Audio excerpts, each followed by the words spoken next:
Syaprangin tursamla pancobla imlaya laha bertega dengkatma bat buncing ekila dajing syanya skemha utrai intul klem jing kuslai Syaprang samla Syadu jing job in he Syaprang samla Syadu jing job in he Daga jing ye in job ki jing bakla La jing kermen in ben klanya la di Daga jing ye hau lengin roingin pa Syaprang intur samla panjola imlaya Syaprang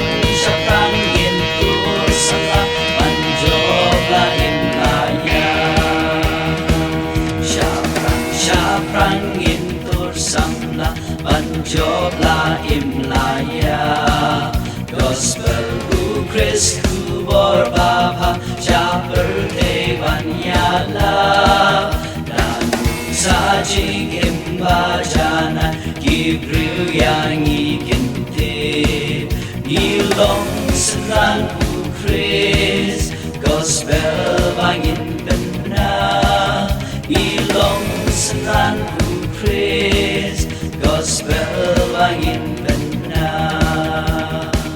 Naga jingye Injok ki jing bakla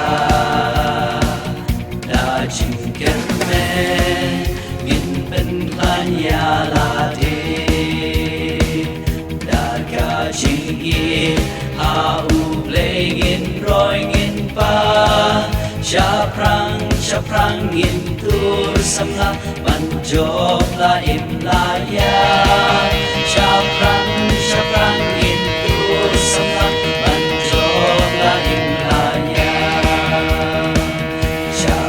Syaprang intur samla panjola imlaya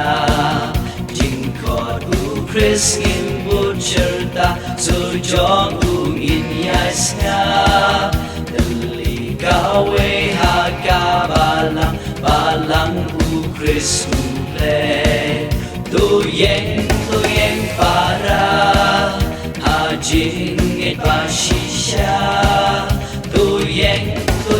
para hajing et pasisya Daga jingye injok ki jing bakla Da jing kermen in ben klanya lade Daga jingye hau lengin roingin pa Syaprang intur samla panjob la imlaya Syaprang intur samla panjob la imlaya